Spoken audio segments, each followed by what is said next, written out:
Breaking news from President-elect Donald Trump's transition team as he announces Reince Priebus as White House Chief of Staff and Stephen Bannon as Chief Strategist and Senior Counselor. This as Hillary Clinton keeps trying to figure out why she's home in Westchester watching it all on television.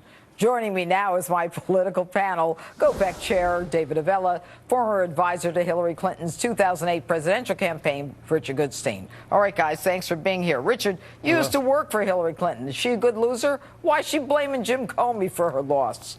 You know, it's funny, Judge. Hillary Clinton got 1.5 million more votes.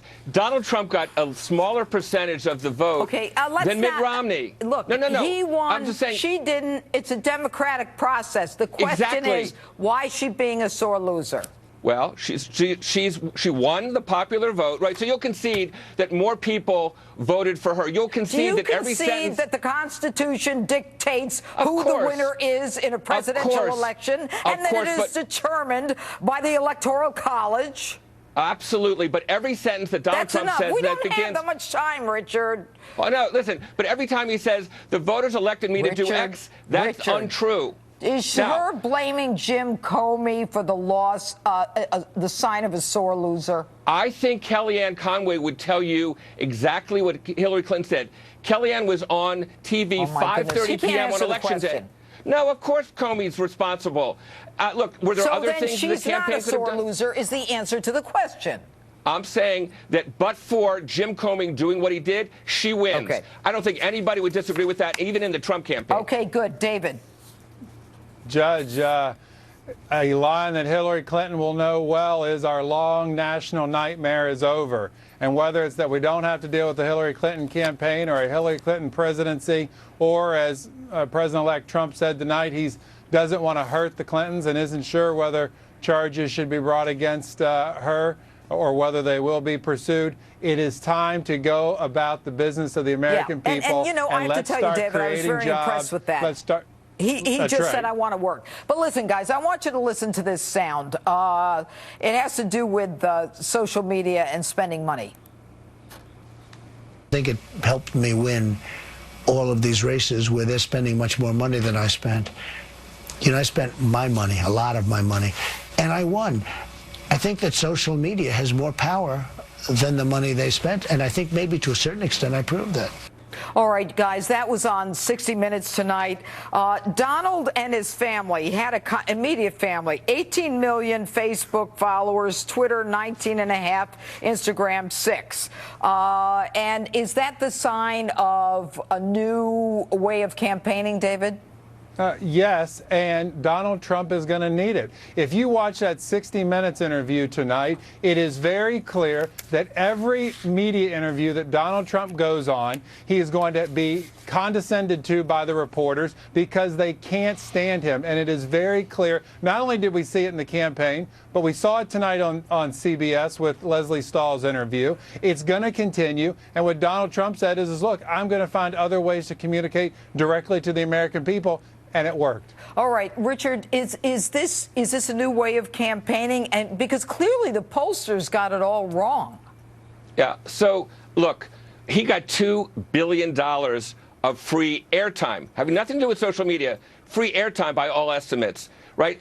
More than anybody else got. So you can't really discount that. He didn't have to pay a cent for it. Good for him. Well, okay, really, that was very clever on his part. Being called a racist and being called well, you know what? Every name in the book against him is free airtime, Richard.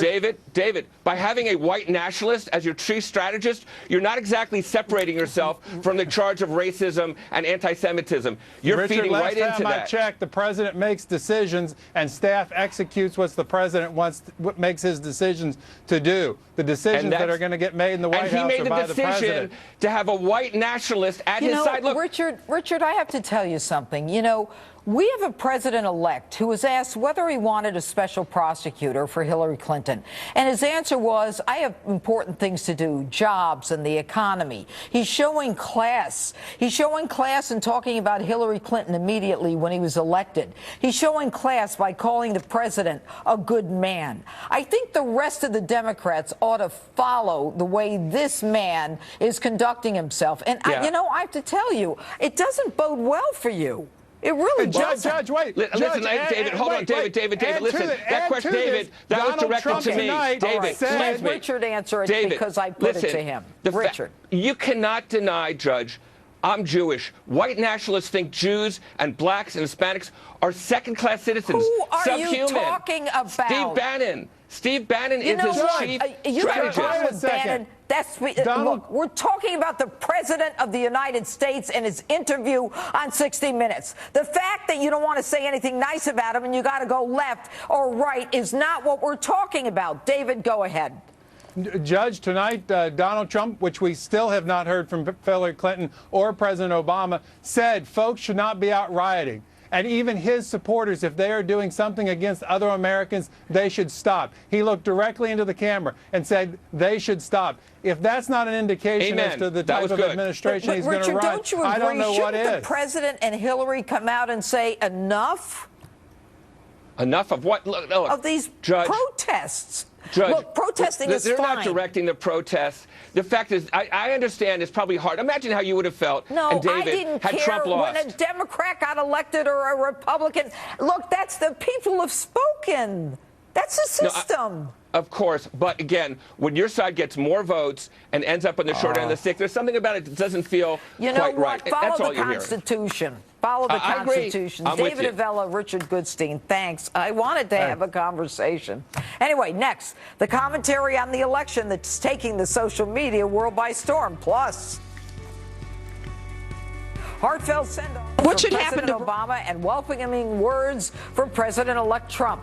I get it all in tonight's Street Justice. Don't go away.